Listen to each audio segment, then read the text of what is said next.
Heute nähen wir Schritt für Schritt eine süße Bluse mit Puffärmeln, Bubi-Kragen und Spitzenborte. Hallöchen ihr Lieben, ich bin Juliana und heute zeige ich euch, wie ihr eine coole Vintage-inspirierte Bluse nähen könnt. Dieses Schnittmuster ist wie gemacht für alle, die feminine Mode lieben, aber nicht auf moderne Lässigkeit und Leichtigkeit verzichten wollen. Denn das Schnittmuster überzeugt mit seinem weiten Oversized-Schnitt, aber trotzdem den sehr vielen verspielten kleinen Details und einfach den unendlichen Styling-Möglichkeiten. Die Bluse wird vorne gewickelt, dann mit einer Schleife, innen und hier außen geschlossen, hat süße kleine Puffärmel, dann überall diese Zackenlitze oder eine Spitzenborte, die man einarbeiten kann, einen hübschen Bubi-Kragen. Ja, ist einfach weit geschnitten, super angenehm zu tragen und lässt sich aus ganz, ganz vielen verschiedenen Stoffen mit verschiedenen Mustern und verschiedenen Borten zusammensetzen und macht dazu auch noch richtig viel Spaß beim Nähen. Dann würde ich sagen, bereitet jetzt bitte alles vor, wie es im E-Book schon steht und dann geht es hier mit dem Nähen weiter. Wenn ihr soweit seid, dann macht einfach alles genauso nach, wie ich es vormache. Pausiert einfach, wo ihr es braucht, wiederholt so oft ihr möchtet, macht Schritt für Schritt alles mit, dann kann nichts schief gehen und ihr könnt auch nichts vergessen. Und bevor ich es nachher vergesse, liked und kommentiert doch bitte dieses Video, wenn es euch gefällt und abonniert auch unseren Kanal, denn dann könnt ihr keinen Teil der nächsten Schnittmuster-Kollektion verpassen und wir können noch ganz viele weitere Tutorials für euch aufnehmen. Dann würde ich sagen, lasst uns einfach direkt loslegen. Wir beginnen mit dem ersten Stecken und der ersten Naht und ich wünsche euch ganz viel Spaß beim Nähen. Wir legen als erstes unser Rückteil mit der rechten Stoffseite nach oben vor uns hin und darauf rechts auf rechts unsere beiden Vorderteile. Die Schultern und die Seiten stecken wir dann genau aufeinander.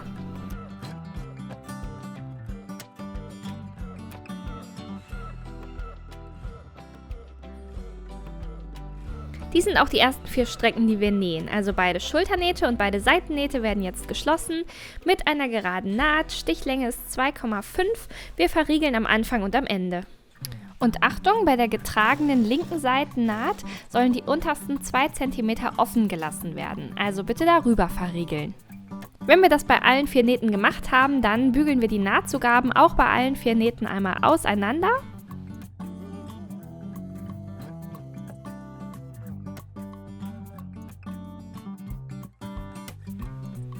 Anschließend fertigen wir unsere Schleifenbänder an. Das sollen 4 Stück an der Zahl werden.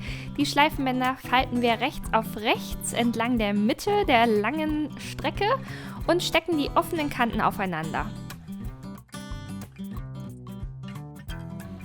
Diese Strecke schließen wir jetzt bei allen 4 Bändern als nächstes, verriegeln auch hier am Anfang und am Ende.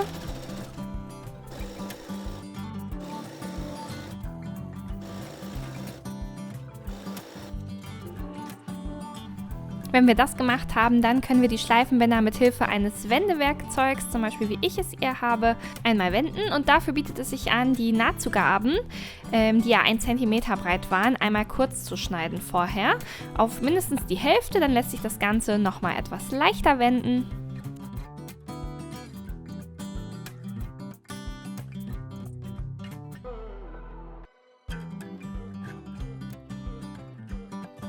So sollten die Bänder also jetzt aussehen und dann bügeln wir sie einmal schön platt.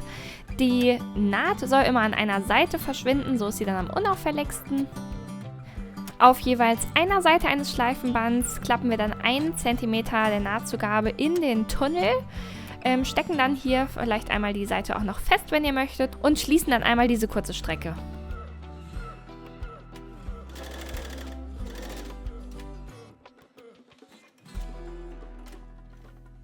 Auf der getragenen linken Seite der Bluse wollen wir jetzt das Schleifenband mit der offenen Seite, also die wir jetzt gerade nicht umgestülpt haben, zwischen die Nahtzugabe der Seitennaht schieben.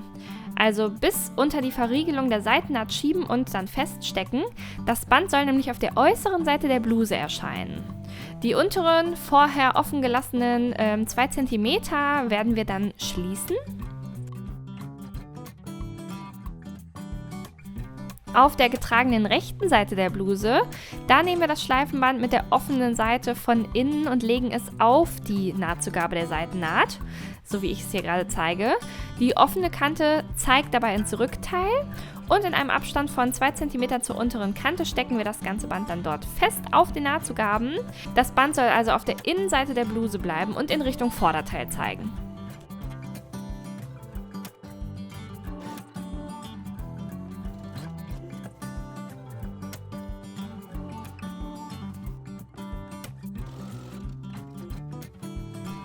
Als nächstes wollen wir unser Schößchen fertigen. Die Schößchenteile legen wir dann rechts aufeinander und schließen einmal die Seitennähte. Die können wir uns erstmal zusammenstecken und dann beide Seitennähte schließen.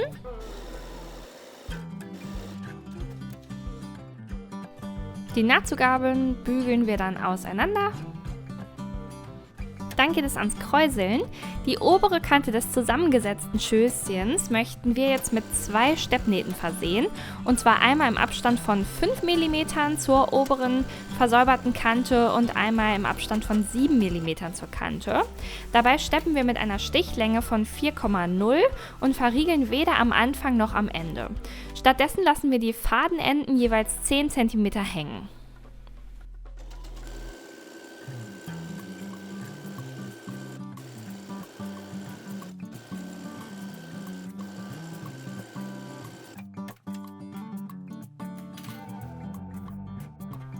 Dann fassen wir die Oberfäden der beiden Kräuselnähte und raffen den Stoff darauf zusammen. Die Strecke soll so lang werden wie die untere Kante des zusammengesetzten Oberteils, das wir zuvor schon genäht haben. Wenn wir das geschafft haben, dann können wir das Schößchen rechts auf die untere Kante des Oberteils stecken. Die Kräuselungen sollen dabei möglichst gleichmäßig verteilt werden und die Seitennähte sollen auch genau aufeinander treffen. Da könnt ihr zum Beispiel eine Quernadel stecken.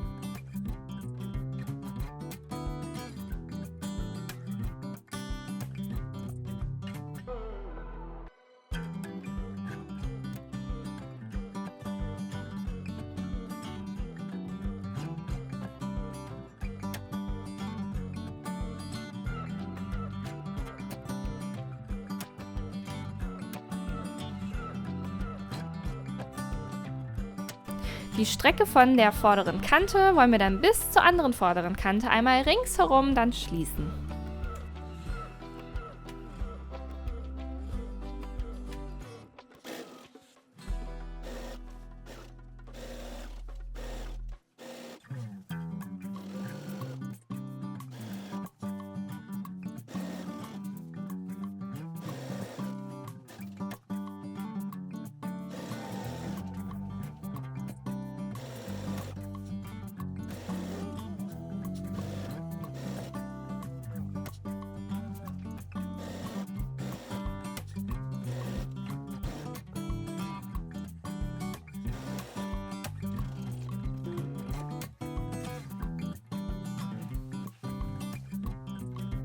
Dann geht es erstmal mit den Ärmeln weiter. Zuerst legen wir einmal unsere Borte oder Litze rechts auf die untere Kante des Ärmels.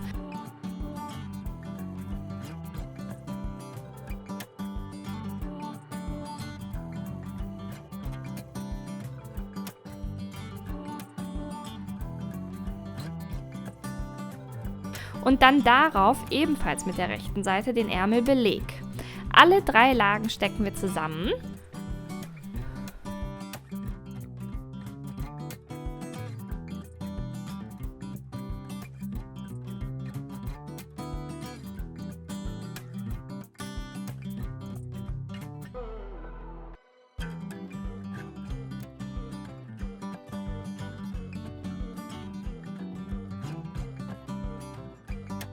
Und diese gesteckten Strecken möchten wir jetzt bei beiden Ärmeln schließen.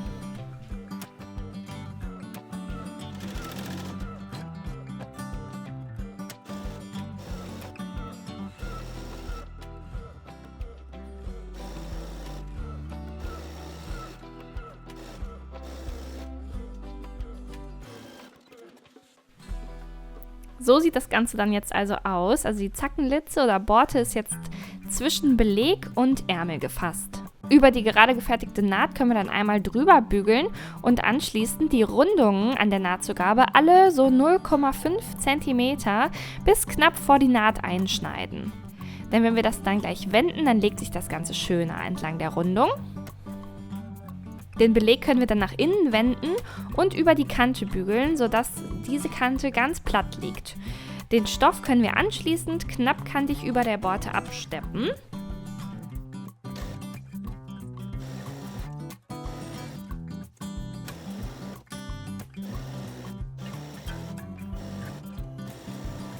So sollte das Ganze jetzt aussehen.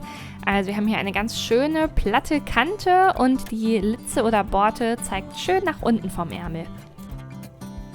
Auf Höhe von 0,5 cm unterhalb des Ärmelsaumbelegs, also dort, wo der aufhört quasi, also so breit wie der ist, können wir jetzt von der rechten Seite einmal mit abwaschbarer Kreide eine Linie markieren und im Abstand von 0,7 cm darunter ebenfalls, also so, dass es etwas breiter ist als euer Gummi, das ihr habt für den Ärmel. Und diese markierten Linien werden wir einfach von rechts absteppen und den Beleg eben dabei mitfassen.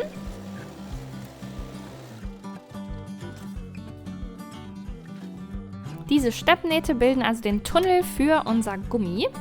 Das nehmen wir uns jetzt einmal. Wir haben ja 2 Gummis zugeschnitten und fädeln ein Ende jeweils auf eine Sicherheitsnadel. Diese können wir nämlich dann in den Tunnel einführen. Es benötigt für jeden Ärmel ein Gummiband, das dem eigenen Ellbogenumfang minus ca. 30% entspricht. Ein Gummiende haben wir dann also aufgefädelt und führen die Sicherheitsnadel mit dem Gummi von einer Seite in den gesteppten Tunnel. Das lose Gummiende wollen wir dann an der Kante des Ärmels feststecken, damit uns das nicht mit in den Tunnel flutscht. Und das durchgeführte Gummiende auf der anderen Seite wollen wir ebenfalls genau an der Kante feststecken. Ihr seht, der Stoff rafft sich dann richtig schön zusammen und es entsteht auch hier eine hübsche Kräuselung.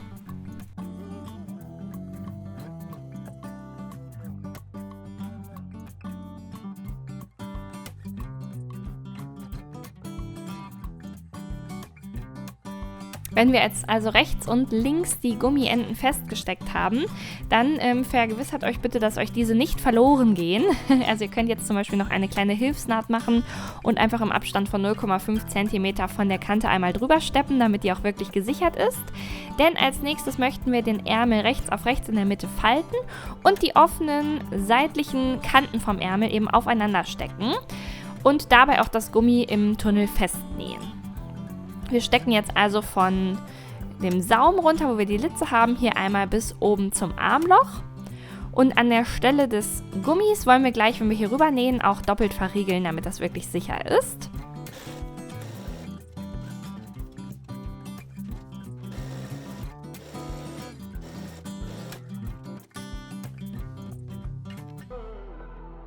Die Nahtzugaben können wir dann anschließend auseinanderbügeln.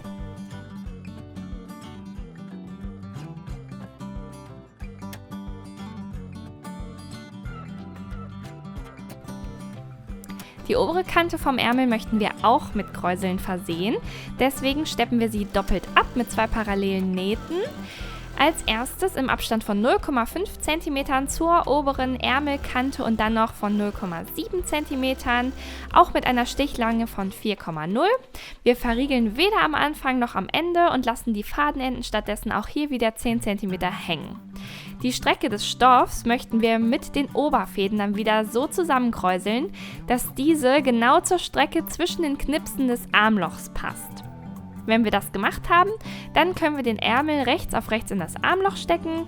Die Knipse sowie die Seitennähte sollen aufeinandertreffen und den Ärmel dann einmal ringsherum einstecken und einnähen und bitte auch hier wieder auf die regelmäßige und gleichmäßige Verteilung der Kräusel achten.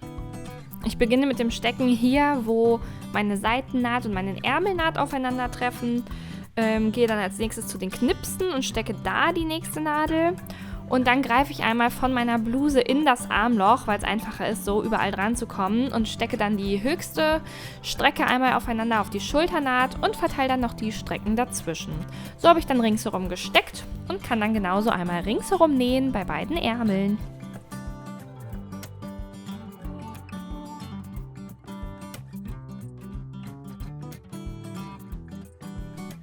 Hier nähen wir jetzt also einmal rum.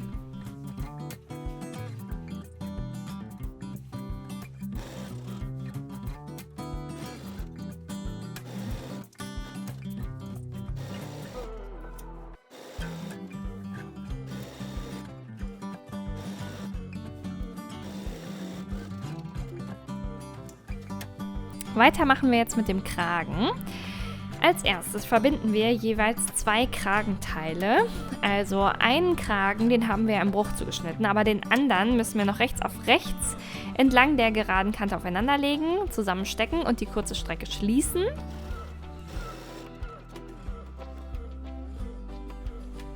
Hier bügeln wir jetzt auch die Nahtzugaben einmal auseinander.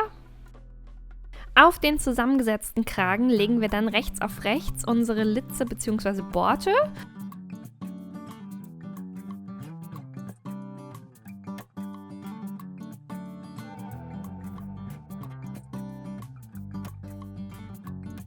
Und darauf den im Bruch zugeschnittenen Kragen, ebenfalls mit der rechten Stoffseite nach unten jetzt, sodass eben die rechten Stoffseiten von den Kragenteilen aufeinandertreffen. Alle 3 Lagen stecken wir dann zusammen.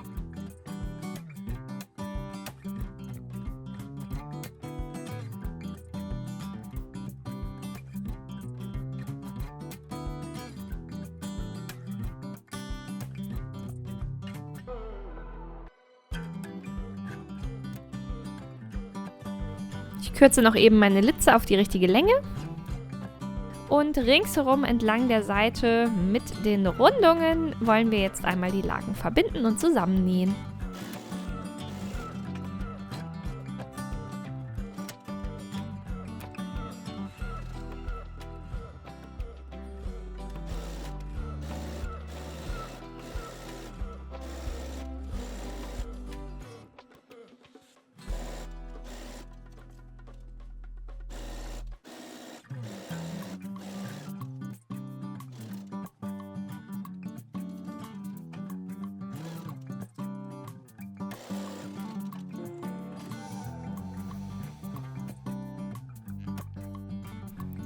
Die Rundungen an der Nahtzugabe können wir dann alle 0,5 cm bis knapp vor die Naht einschneiden und dann legt sich das Ganze auch besser, wenn wir den Kragen wenden.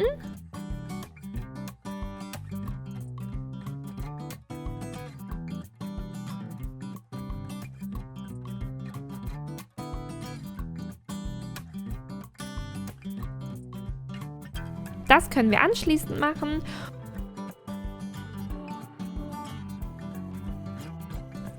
Schaut, dass hier die schöne Rundung bei unserem Kragen auch hübsch nach außen gekehrt sind. Und die Kanten dann einmal schön platt bügeln und die Litze oder Borte schön nach außen ziehen.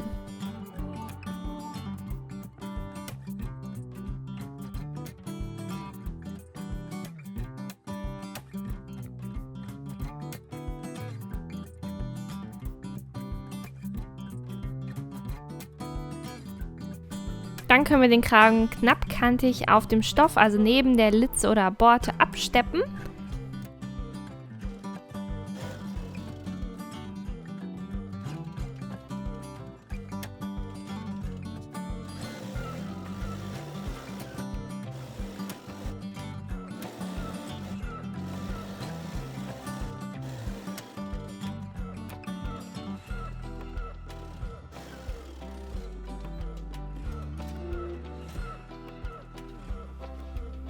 Dann ist der Kragen fertig vorbereitet und wir legen ihn jetzt von der inneren Seite der Bluse, also nicht wie man es jetzt vielleicht oft gewöhnt ist, rechts auf links in das Halsloch.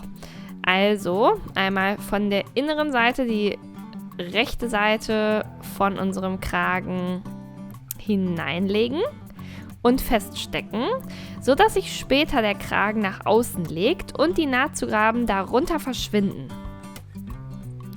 Der Kragen beginnt am Knips in unserem Vorderteil und endet auch am Knips. Das ist wichtig, denn die kleine Strecke davor zur vorderen Kante, die brauchen wir gleich noch, um den Beleg zu verstürzen.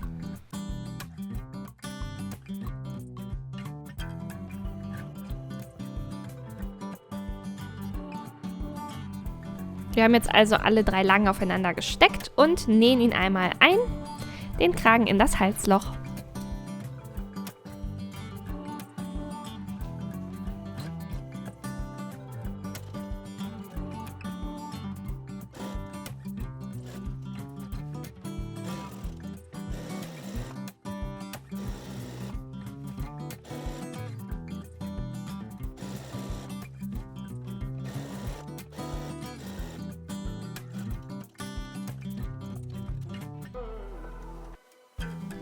Die Nahtzugaben des Kragens können wir jetzt auch hier wieder entlang der Rundung alle 0,5 cm bis knapp vor die Naht einschneiden, denn auch hier legt es sich gleich wieder schöner, wenn wir den Kragen dann nach außen umfalten.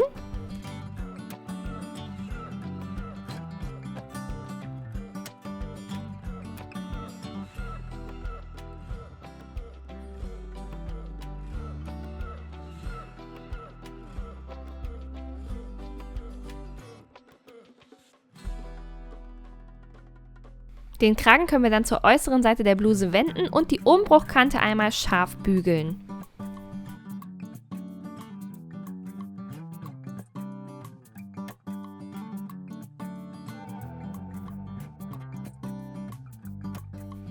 Und die restliche offene Nahtzugabe des Halslochs, da haben wir noch dieses kleine Stückchen offen gelassen zur vorderen Kante, das schneiden wir einmal diagonal ein. Also hin zu eurem Knips, so wie das jetzt hier bei mir aussieht, sodass wir die restliche offene Nahtzugabe noch schön nach oben legen können und gleich noch vernähen können mit unserem Beleg. Das machen wir auf beiden Seiten.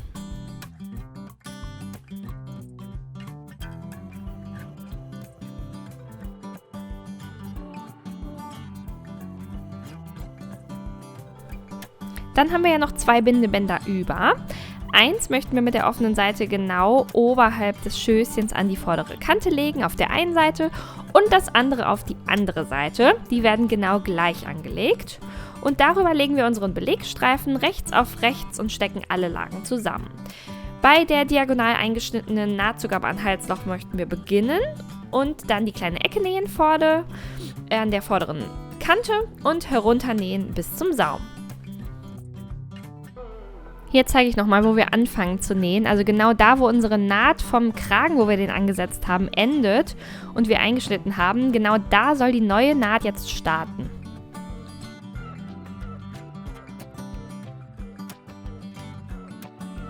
Dann nähen wir jetzt also die Belege auf beiden Seiten genau gleich an.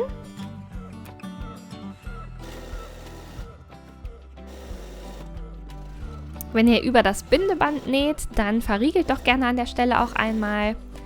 Näht dann oben eure Ecke, lasst die Nadel dafür im Stoff stecken, hebt den Nähfuß an, dreht das Ganze in die nächste Richtung und dann fehlen hier nur noch diese ganz kurzen Zentimeter bis zu unserem Knips.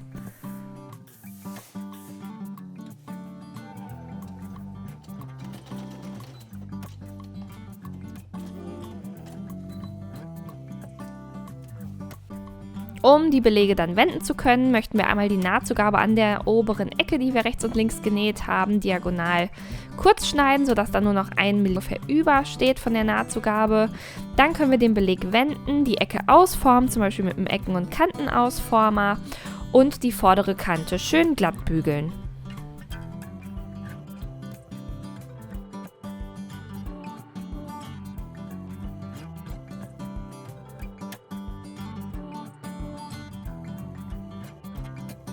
Dann ist es jetzt an der Zeit, unser Knopfloch zu sticken. Dafür habe ich schon meinen Knopfloch-Nähfuß eingesetzt und auch meinen Knopf, den ich ausgewählt habe, eingespannt. Und dann sticken wir unser Knopfloch auf die vordere Kante der äußeren Blusenseite. Das ist die getragene rechte Seite.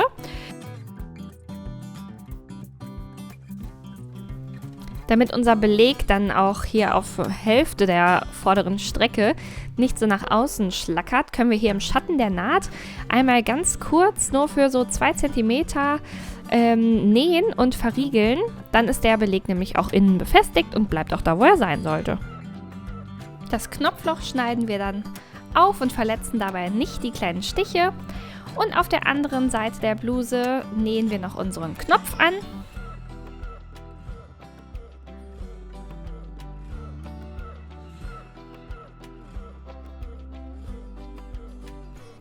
Die Saumbelege können wir auch noch rechts auf rechts legen, und zwar dort, wo die Seitennähte verlaufen, und die kurzen Strecken stecken wir und nähen wir dann gleich aufeinander.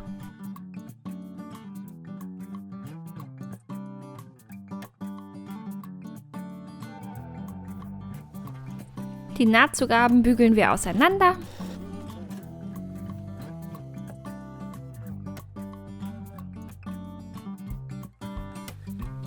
Und dann verstürzen wir damit den Saum, aber nicht ohne vorher die Litze oder Borte an die offene Saumkante zu legen.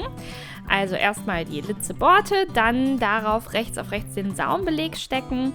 Die kurze Seite an der vorderen Kante von dem Beleg wird 1 cm zur linken Seite eingeschlagen, und sonst stecken wir das einfach ringsherum fest und nähen den Saumbeleg dann mit der Litze oder Borte an.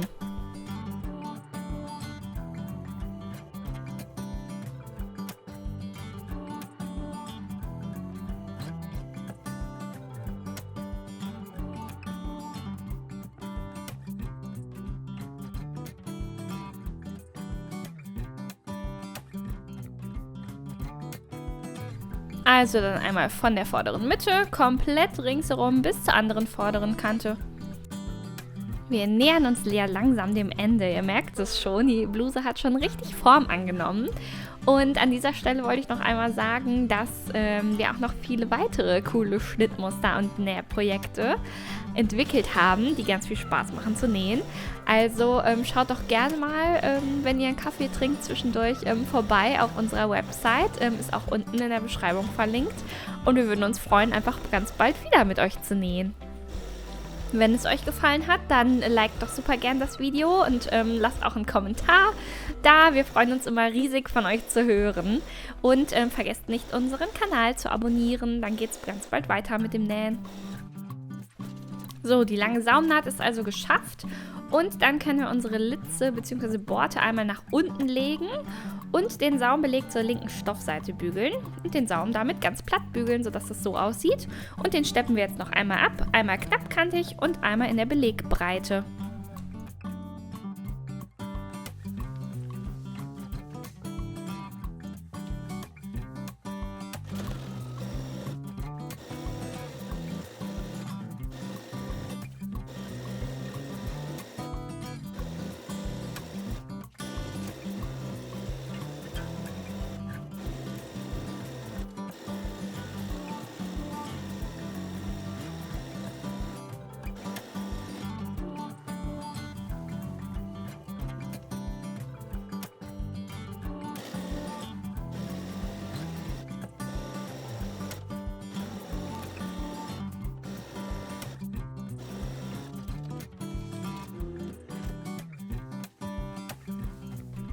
Und das war die letzte Naht. Ihr könnt jetzt den Knopf schließen, eure Schleifen zubinden und habt eine fertige Daphne Blouse.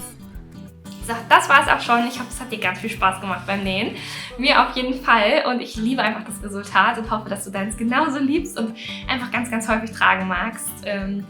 Und noch als kleine Empfehlung hier zum Schluss, vielleicht hast du es im Einspieler schon gesehen, wir haben dazu kombiniert eine kurze Hose, das ist die Pixie Shorts, auch ein Schnittmuster von uns. Vielleicht ist es ein nächstes Nähprojekt für dich, geht schneller als diese Bluse, macht aber auch richtig viel her, ist bequem mit dem Gummizug, kurzes Bein, perfekt für den Sommer und einfach super süß zu kombinieren hiermit. Ich würde mich auf jeden Fall freuen, wenn wir wieder gemeinsam nähen und sage bis dahin, fühl dich gedrückt und bis bald!